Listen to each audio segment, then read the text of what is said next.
नमस्कार बच्चों, ईसा classes online education में आपका एक बार फिर से स्वागत है। देखिए बच्चों, हम लोग 12th क्लास आरबीएसई बोर्ड के अंदर पत्र एवं प्रारूप लेखन पढ़ रहे थे और इससे पहले वाला जो वीडियो था उसके अंदर मैंने आप लोगों को ये बताया था कि अब हमारे सिलेबस में केवल 3 तरह के पत्र जो हैं वो बच गए हैं जिन्हें हम लोग याद करेंगे, तैयार करेंगे। जिसके अंदर सबसे पहले हम लोग बात कर रहे हैं अर्ध सरकारी पत्र, जिसे अर्धशासकीय पत्र भी बोला जाता है। उसका जो प्रारूप है, उसको लिखने का जो पैटर्न है वो मैंने पिछले वाले वीडियो में बताया था। अगर आप लोगों ने वो पिछला वीडियो नहीं देख रखा है तो एक बार वो वीडियो जरूर देख लीजिए ताकि आप लोगों को ये जो टॉपिक है अच्छे से समझ में आ सके। तो देखिए बच्चों, आज हम लोग इस वीडियो के अंदर 2 करीब प्रश्न जो हैं वो हल करने की कोशिश करेंगे और सीखेंगे कि आखिर अर्ध सरकारी पत्र को लिखते कैसे हैं। तो अर्ध सरकारी पत्र किसी कार्यालय के द्वारा नहीं लिखा जाता है, बल्कि किसी कार्यालय में किसी अधिकारी के द्वारा दूसरे अधिकारी को लिखा जाता है और ये व्यक्तिगत स्तर पर लिखा जाने वाला पत्र होता है। और ये कब लिखा जाता है? जब किसी मामले को गोपनीय रखना हो या किसी विषय की ओर ध्यान आकर्षित करवाना हो या कोई शीघ्र कार्यवाही करवानी हो किसी मामले में। तो ऐसी स्थिति के अंदर जो अधिकारी है वो अपने समकक्ष समान स्तर का जो अधिकारी है उसको ये पत्र लिखता है। और इसकी जो भाषा शैली होती है बच्चों, वह है अनौपचारिक पत्र, यानी जो व्यक्तिगत और सामाजिक पत्र होते हैं अनौपचारिक पत्रों की जैसी इसकी भाषा शैली होती है। ये पत्र होता सरकारी है किंतु इसे अर्ध सरकारी क्यों कहते हैं? क्योंकि इसकी जो भाषा शैली है वो कैसी होगी? अनौपचारिक पत्रों जैसी होगी। इसी वजह से आप लोग इन चीज़ों को ध्यान रखेंगे। तो मैं आपके सामने क्वेश्चन लिख रहा हूं कि पेयजल की आपूर्ति के संबंध में, किसके? पेयजल यानी कि पीने के जल की आपूर्ति के संबंध में ये प्रश्न है। मैं प्रश्न नोट कर रहा हूं आपके सामने। पेयजल आपूर्ति के संबंध में, पेयजल आपूर्ति के संबंध में विशिष्ट शासन सचिव की ओर से, विशिष्ट शासन सचिव की ओर से, विशिष्ट शासन सचिव की ओर से अजमेर मंडल आयुक्त को,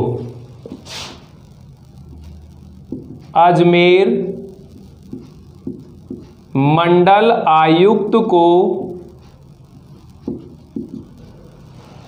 मंडल आयुक्त को एक अर्ध सरकारी पत्र लिखिए, एक अर्ध सरकारी पत्र लिखिए, एक अर्ध सरकारी पत्र लिखिए जिसमें पूर्ण विवरण भेजने के लिए निर्देश हो, जिसमें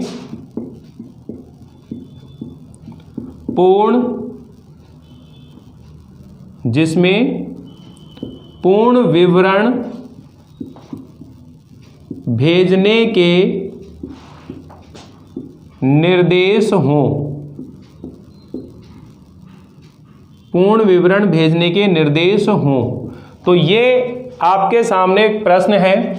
यहां लिख रहे हैं हम लोग कि पेयजल आपूर्ति के संबंध में विशिष्ट शासन सचिव की ओर से एक अजमेर मंडल आयुक्त को एक अर्ध सरकारी पत्र लिखना है जिसके अंदर पूर्ण विवरण भेजने के क्या हो? निर्देश हो। अब यहां पर देखो, पेयजल आपूर्ति के संबंध में, यानी ये तो विषय हो गया कि पीने योग्य जो पानी है उसकी आपूर्ति करवाने के संबंध में विशिष्ट शासन सचिव की ओर, यानी विशिष्ट शासन सचिव की ओर से ये पत्र लिखा जा रहा है। तो यहां लिखने वाला व्यक्ति यानी जो प्रेषक है वो कौन है? विशिष्ट शासन सचिव है की ओर से। और लिखना किसको है? अजमेर मंडल आयुक्त को लिखना है। किसको लिखना है? अजमेर मंडल आयुक्त को एक अर्ध सरकारी पत्र लिखना है जिसमें पूर्ण विवरण भेजने के क्या दिए गए हो? निर्देश दिए गए हो। अब देखिए, मैंने आपको 2 तरह से चीजें समझाई है बच्चों।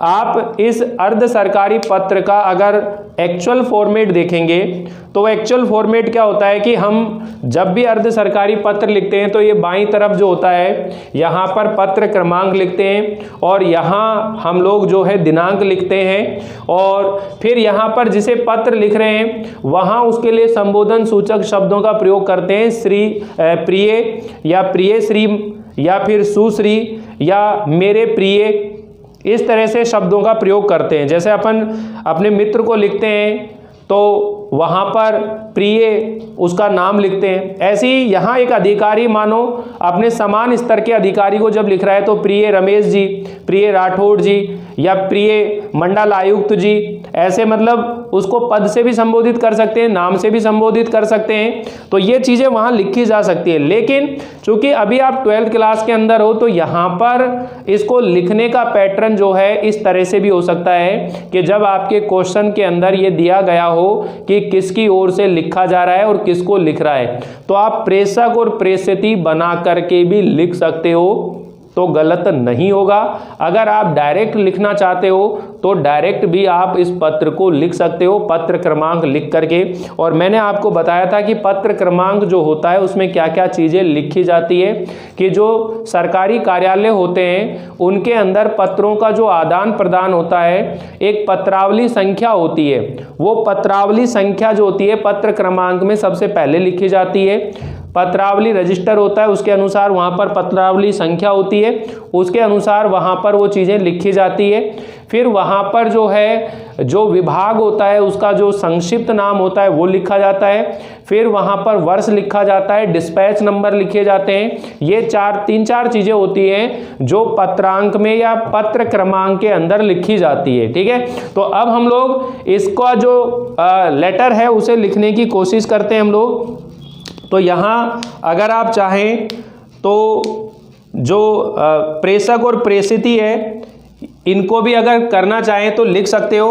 अगर आप प्रेषक प्रेषिती लिखेंगे तो सबसे ऊपर आप नोट कर दें अगर लिखना चाहें तो, और अगर नहीं लिखना चाहें तो डायरेक्ट ही किससे शुरू करेंगे, अपन पत्र क्रमांक से शुरू करेंगे। किससे शुरू करेंगे, पत्र क्रमांक से शुरू करेंगे। तो दोनों में से दोनों तरीके आपको मैं लिखवा देता हूं, आपकी इच्छा है आप इनमें से कोई सा भी अपना सकते हो। जैसे प्रेषक है तो यहाँ पर जो पत्र भेजने वाला व्यक्ति होता है उसको हम क्या कहते हैं, प्रेषक बोलते हैं। और प्रेषक कौन है, विशिष्ट शासन सचिव। प्रेषक कौन है, विशिष्ट शासन सचिव, विशिष्ट शासन सचिव।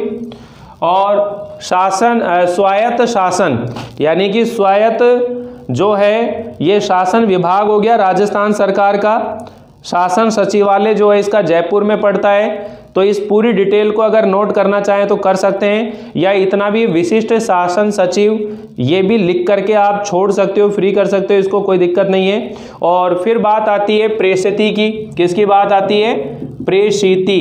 अब प्रेषिती कौन होता है, पत्र प्राप्त करने वाला व्यक्ति, यानी जिसे हम पत्र लिख रहे हैं तो किसको लिख रहे हैं, श्रीमान मंडल आयुक्त। ये किसको लिखा जा रहा है, श्रीमान मंडल आयुक्त, श्रीमान मंडल आयुक्त महोदय। ठीक है, या मंडल आयुक्त अजमेर, इसको हम लोग भेज रहे हैं, इस तरह से कर सकते हैं। अब ये वाला जो पोर्शन है अगर आप इसको नहीं नोट करना चाहें तो कोई दिक्कत नहीं। अगर नोट भी कर देंगे इस तरह से, भाई प्रेषक तो ये हो गया और प्रेषिती ये हो गया, तो भी कोई दिक्कत नहीं है। फिर यहाँ पर जो लिखना होता है वो लिखते हैं पत्र क्रमांक। क्या लिखा जाता है, पत्र क्रमांक। तो मैं आपको ये बता रहा था कि जो पत्र क्रमांक होता है उसमें एक पत्रावली संख्या लिखी जाती है। तो यहाँ आप कोई भी पत्रावली संख्या लिख सकते हैं। ठीक है ना, मान लीजिए आपने लिख दिया 430, ये पत्रावली संख्या हो गई। और किस विभाग की ओर से लिखा जा रहा है, ये विशिष्ट शासन सचिव की ओर से लिखा जा रहा है। तो आप इसे विशिष्ट शासन सचिव जो है राजस्थान सरकार, तो आप इसको यहाँ संक्षिप्त में विशिष्ट शासन, ठीक है ना, और राजस्थान सरकार, तो राजस्थान और सरकार, इस तरह ये शॉर्ट में इसको लिख सकते हो। और इसके बाद में जो डिस्पैच नंबर आते हैं तो यहाँ डिस्पैच संख्या कुछ भी डाल सकते हो। आपने डाल दिया 11 डाल दिया, और फिर वर्ष लिखना होता है 2020, यानी ये वर्ष हो गया। तो ये 3-4 चीज़ें जो है पत्र क्रमांक में नोट करी जाती है। सबसे पहले जो पत्रावली संख्या होती है, फिर उसके बाद में जो भी विभाग होता है उसका संक्षिप्त नाम लिखा जाता है, फिर डिस्पैच नंबर आते हैं, फिर वर्ष आता है। ये सब चीज़ जो है इस पत्र क्रमांक में लिखे जाते हैं। और पत्र का जो दायां भाग होता है इसके अंदर हम लोग दिनांक लिखते हैं। ये जो दिनांक होती है, जिस दिन पत्र लिखा जा रहा होता है, पत्र लिखने की जो तारीख होती है उस तारीख को आप यहाँ पर नोट कर सकते हैं, जो भी आप नोट करना चाहें। ठीक है, तो यहाँ पर अपन लिख देते हैं 15 मई 2020। यह आपने लिख दी 15 मई 2020। ठीक, अब यहाँ पर देखिए जो संबोधन होता है, तो अपन यहाँ संबोधन में क्या लिखते हैं, प्रिय महोदय लिखते हैं, लेकिन यहाँ पर महोदय जैसे शब्दों का प्रयोग नहीं करना, अपन को क्या करना है, प्रिय या प्रियवर या मेरे प्रिय, ऐसे शब्द लिखने होते हैं और उसका नाम लिखना होता है। ठीक है, और विषय जो होता है, अगर विषय लिखना चाहें तो लिख सकते हैं, अन्यथा बिना विषय के भी आप लोग इस चीज़ को नोट कर सकते हैं। तो मैं यहाँ आपके सामने लिख देता हूँ इस पत्र को, प्रिय राठौड़ जी, ये नाम करके संबोधित कर दिया, प्रिय राठौड़ जी। यहां से शुरू करते हैं, कृपया मेरे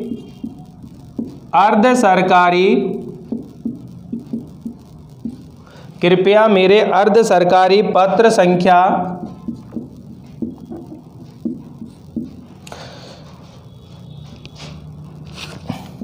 202/,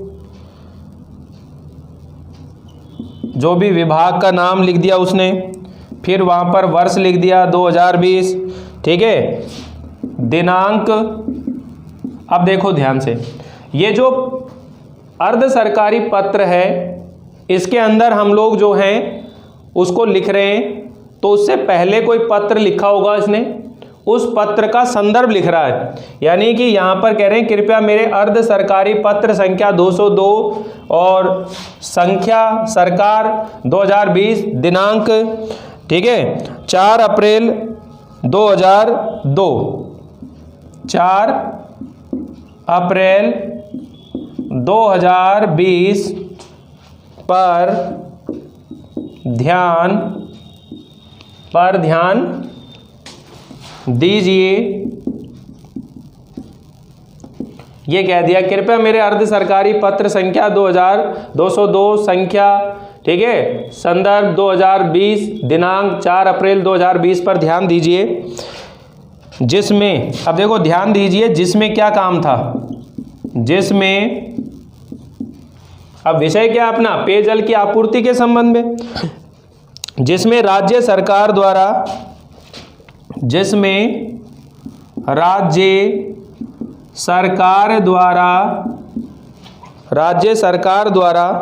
अजमेर मंडल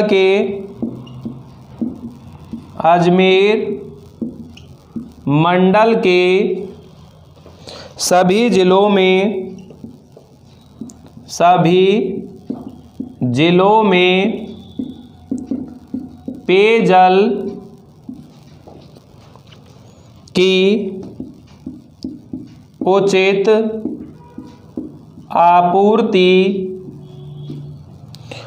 आपूर्ति के लिए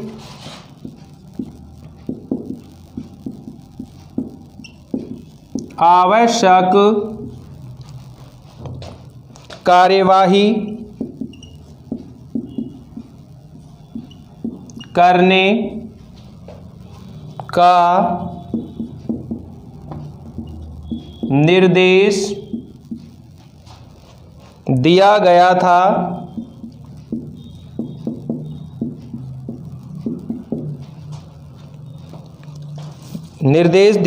था। गर्मी का मौसम आने से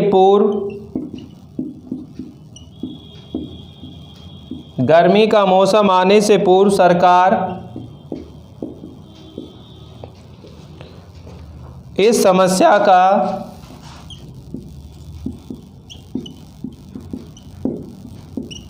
समाधान, इस समस्या का समाधान करना चाहती है, करना चाहती है, परंतु जब तक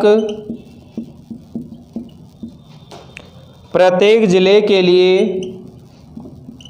प्रत्येक जिले के लिए पेयजल आपूर्ति की, पेयजल आपूर्ति की योजना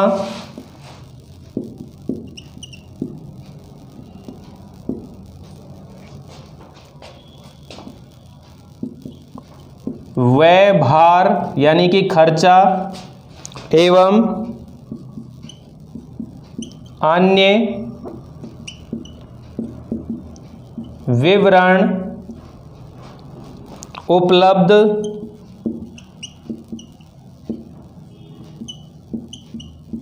नहीं हो जावे तब तक सरकारी प्रयास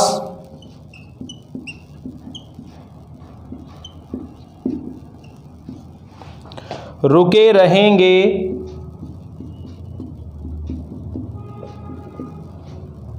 अतः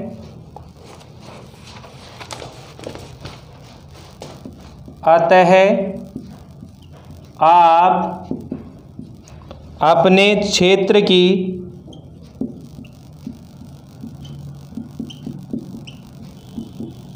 पूरी जानकारी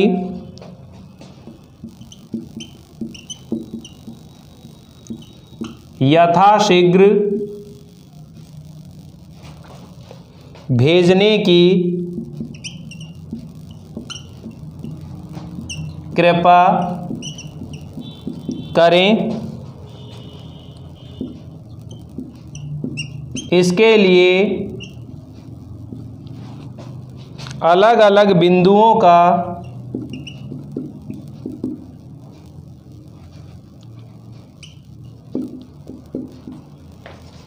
अलग अलग बिंदुओं का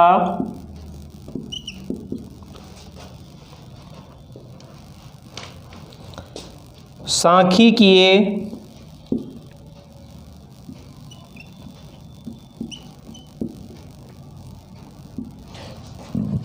विवरण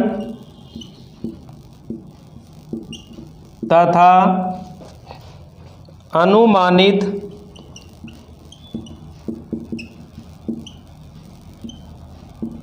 व्यय आदि की रूपरेखा भेजनी नितांत अपेक्षित है।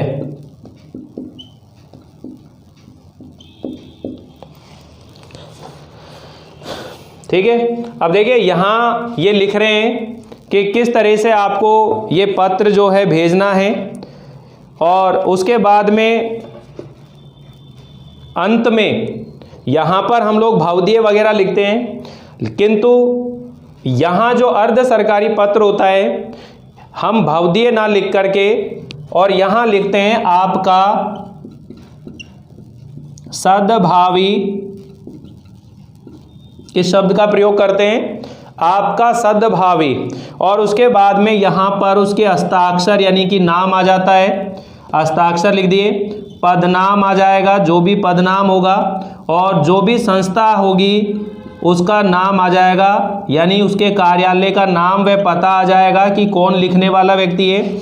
ये जो होगा ये प्रेषक होगा, यानी लिखने वाला जो व्यक्ति है, जो पत्र लिख रहा है, वो यहाँ पर ये जानकारियाँ नोट करेगा। तो वापिस समझिएगा कि जब भी हम लोग अर्ध सरकारी पत्र की बात करते हैं तो वहाँ संबोधन के अंदर महोदय शब्द का प्रयोग नहीं करते, बल्कि प्रिय या मेरे प्रिय और उसका नाम लिख करके फिर लिखते हैं। फिर उसमें जो पहले पत्र लिखा होगा, पहले कोई काम किया होगा, उसके बारे में भी बताएंगे। कृपया मेरे अर्ध सरकारी पत्र संख्या ये दिनांक 4 अप्रैल 2020 पर ध्यान दीजिए, जिसमें राज्य सरकार द्वारा अजमेर मंडल के सभी जिलों में पेयजल की उचित आपूर्ति के लिए आवश्यक कार्यवाही करने का निर्देश दिया गया था। लेकिन गर्मी का मौसम आने से पूर्व ही सरकार जो इस समस्या का समाधान करना चाहती है, किंतु जब तक प्रत्येक जिले के लिए पेयजल आपूर्ति की जो योजना है उसमें कितना खर्चा है या कोई अन्य विवरण है वो उपलब्ध नहीं हो जाएगा, तब तक सरकारी प्रयास रुके रहेंगे। अतः आप अपने क्षेत्र की पूरी जानकारी जो है यथाशीघ्र भेजने की कृपा करें और इसके लिए अलग अलग बिंदुओं का सांख्यिकीय विवरण और अनुमानित जो व्यय है आदि की रूपरेखा भेजनी नितांत अपेक्षित है। आपका सद्भावी, हस्ताक्षर, पदनाम, कार्यालय का नाम और पता। ठीक है, इस तरह से हम लोग ये अर्ध सरकारी पत्र लिखते हैं। तो देखिए बच्चों, जितना हो सकता है अर्ध सरकारी पत्रों की प्रैक्टिस करनी है आप लोगों को। आपके मन में एक डाउट जरूर आएगा जब आप गाइड पढ़ोगे, क्योंकि वहाँ पर पत्रों के जो प्रारूप है कई तरह से दे रखे हैं और वहाँ पर आपको अंत में ये भवदीय भी मिलेगा लिखा हुआ। तो आप लोग कंफ्यूज नहीं होना बिल्कुल भी, क्योंकि जो अर्ध सरकारी पत्र है उसको लिखने का जो सही फॉर्मेट है वो तो यही है कि यहाँ पर ये जो प्रेषक प्रेषित है चाहे तो लिख भी सकते हैं, नहीं चाहे तो नहीं भी लिखें।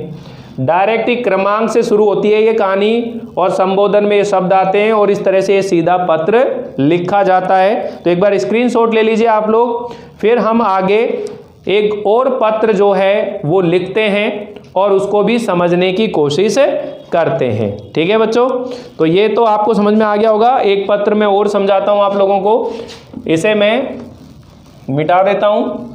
हम लोग अर्ध सरकारी जो पत्र हैं इसे ही पढ़ेंगे और इसके 2 नमूने कम से कम हम लोग सीखें। वैसे आप लोगों का काम यही है कि आप ज़्यादा से ज़्यादा इसका अभ्यास करें। यहाँ केवल एक दिशा निर्देश देने की कोशिश की गई है आप लोगों को बच्चों, बाकी सीखना तो आपको खुद को ही है, क्योंकि पत्र अगर सीखना है तो आपको ज़्यादा से ज़्यादा पत्रों का अभ्यास करना पड़ेगा। और ये संभावना है कि किसी कोरोना को लेकर के, कोरोना की बीमारी जो इस समय चल रही है, इस मुद्दे को लेकर के भी आपसे अर्ध सरकारी पत्र या फिर उसके इक्विपमेंट मंगवाने के लिए निविदा आ सकती है, क्योंकि 3 चीज़ें आपके कोर्स में, एक निविदा है, एक अर्ध सरकारी पत्र है और एक विज्ञप्ति है। तो ये तीनों जो चीज़ है इनमें से एक आएगा और मैं आपको बताऊंगा भी किसके आने की संभावना है। अभी आगे के जितने भी लेक्चर बनेंगे वहाँ हम पैटर्न के ऊपर भी बात करेंगे कि आपके एग्ज़ाम का पैटर्न क्या रहने वाला है। तो आप इसी तरह से विश्वास के साथ अपनी पढ़ाई करते रहें और सीखने की कोशिश करें। ज़्यादा तो महत्वपूर्ण ये है कि आप सीखने की कोशिश करें, केवल होमवर्क पूरा करना उद्देश्य ना रखें। टॉपिक कंसेप्ट जो है क्लियर करें अच्छे से, ताकि हमें एग्ज़ाम में किसी तरह की दिक्कत नहीं आए। तो एक क्वेश्चन मैं आपको और नोट करा देता हूँ।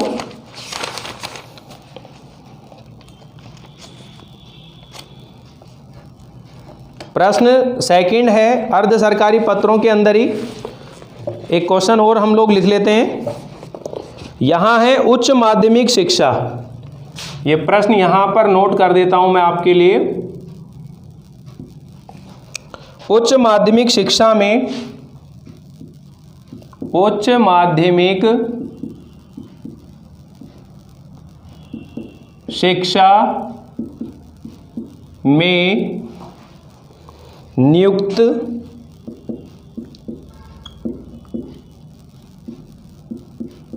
मंत्रालयी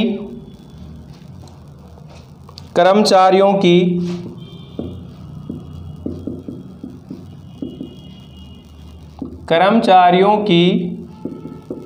योग्यता संबंधी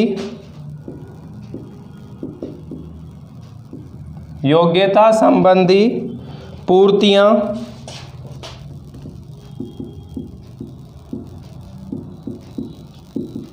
प्राप्त करने के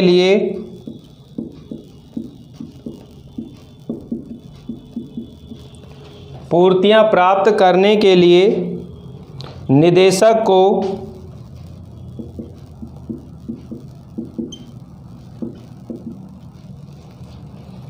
एक अर्ध सरकारी पत्र लिखिए। निदेशक को एक अर्ध सरकारी पत्र लिखिए। अब देखिए बच्चों, यहां क्या बोला गया है कि उच्च माध्यमिक शिक्षा में नियुक्त मंत्रालयीय कर्मचारी, यानी कि उच्च माध्यमिक शिक्षा के अंदर जो मंत्रालय कर्मचारी हैं उनकी योग्यता के संबंध में जो कमी रह गई है वो पूरा करवाना है। तो योग्यता के संबंध में पूर्तियां प्राप्त करने के लिए निर्देशक को जो है एक अर्ध सरकारी पत्र लिखना है। तो सबसे पहले हम लोग जो है अर्ध सरकारी पत्र की बात कर रहे हैं। यहाँ ऊपर ही ऊपर नोट कर देंगे कि यह अर्ध सरकारी पत्र लिख रहे हैं हम लोग, अर्ध सरकारी पत्र, और उसके बाद में पत्र क्रमांक लिखा जाता है। मैंने क्या कहा, अगर आप चाहें तो की ओर यानी कि प्रेषक और को यानी कि प्रेषिती, इन चीज़ों को नोट कर सकते हैं। उच्च माध्यमिक शिक्षा में नियुक्त मंत्रालय कर्मचारियों की योग्यता संबंधी पूर्तियां प्राप्त करने के लिए निदेशक को एक अर्ध सरकारी पत्र लिखना है। अब यहाँ पर यह नहीं बताया गया है किसकी ओर से दिया गया है, तो आप डायरेक्ट एक पत्र क्रमांक लिख करके और ये लिख सकते हैं। इधर लिख देता हूं, पत्र क्रमांक या पत्रावली संख्या, इस तरह से लिख देते हैं। राजकीय उच्च माध्यमिक शिक्षा, क्योंकि विद्यालयों से संबंधित बात हो रही है तो सबसे पहले अपन पत्रावली संख्या लिख देते हैं कोई भी, फिर यहाँ पर लिख देते हैं राजकीय उच्च माध्यमिक विद्यालय, फिर यहाँ डिस्पैच नंबर आ जाएंगे, फिर यहाँ पर वर्ष आ जाएगा। ये चार चीज़ें इस तरह से मेंशन करनी है आप लोगों को। फिर इस तरफ दाएं तरफ अपन क्या लिखेंगे, दिनांक जो भी आप पत्र लिख रहे हो उस तारीख को लिख सकते हो, ठीक है। तो यहाँ पर अपन आज की तारीख अगर चाहें तो 29 अक्टूबर 2020 ये लिख सकते हैं यहाँ पर। और उसके बाद में जो है डायरेक्ट आप यहाँ लिखेंगे प्रिय, और नाम नहीं दे रखा तो नाम अपनी कल्पना से कुछ भी लिख सकते हो। प्रिय श्री नरेश शर्मा जी, प्रिय श्री नरेश शर्मा जी, कृपया शासन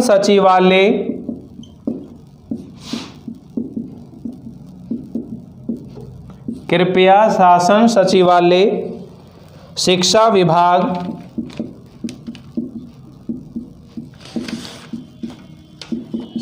विभाग के पत्र संख्या, अभी आप पिछले पत्र की संख्या बतानी रहती है, पत्र संख्या 303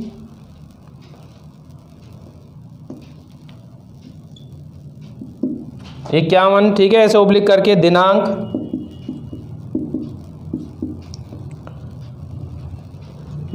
17 जुलाई 2020 का अवलोकन कर तुरंत यह सूचित कीजिए कि जिन व्यक्तियों को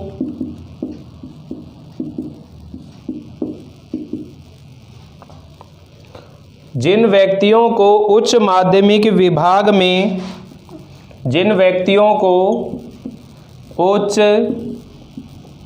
माध्यमिक विभाग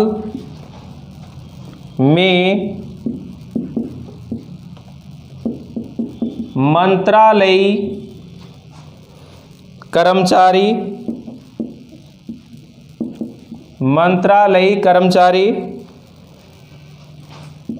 ये अशैक्षणिक भी हो सकते हैं और मंत्रालय कर्मचारी अशैक्षणिक एवं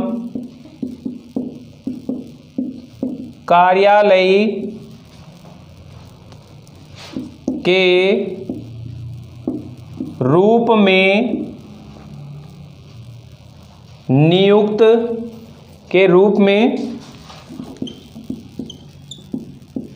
नियुक्त किया गया है।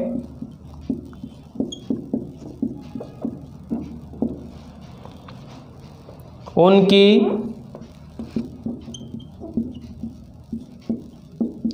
योग्यता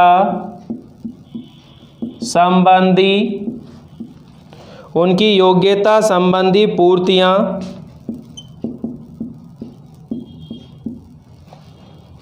निर्धारित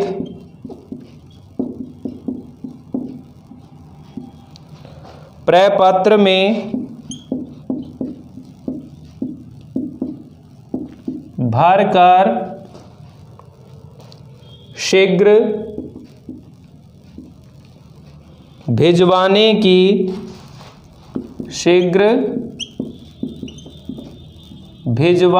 की व्यवस्था करें। शीघ्र भिजवाने की व्यवस्था करें। तो देखिए बच्चों, ये बिल्कुल सिंपल तरीके से लिखा जा रहा है कि यहाँ शिक्षा विभाग की बात हो रही है। उच्च माध्यमिक शिक्षा के अंदर नियुक्त जो मंत्रालय कर्मचारी हैं, उनकी योग्यता से संबंधित जो पूर्तियां हैं, कमियां रह गई है, उनको निकालने के लिए निदेशक को एक अर्ध सरकारी पत्र लिखना है। तो यह पत्र क्रमांक आएंगे ऊपर, फिर दिनांक लिखी जाएगी, फिर संबोधन करेंगे। प्रिय श्री नरेश शर्मा जी, नाम अपनी सुविधा से कुछ भी लिख सकते हो आप। कृपया शासन सचिवालय शिक्षा विभाग के पत्र संख्या 303-351 दिनांक जो 13 जुलाई 2020 का अवलोकन कर तुरंत यह सूचित कीजिए कि जिन व्यक्तियों को उच्च माध्यमिक विभाग में मंत्रालयी कर्मचारी यानी अशैक्षणिक एवं कार्यालयी के रूप में नियुक्त किया गया है, उनकी योग्यता से संबंधित पूर्तियां निर्धारित परिपत्र में भरकर शीघ्र भिजवाने की व्यवस्था करें। आपका सद्भावी।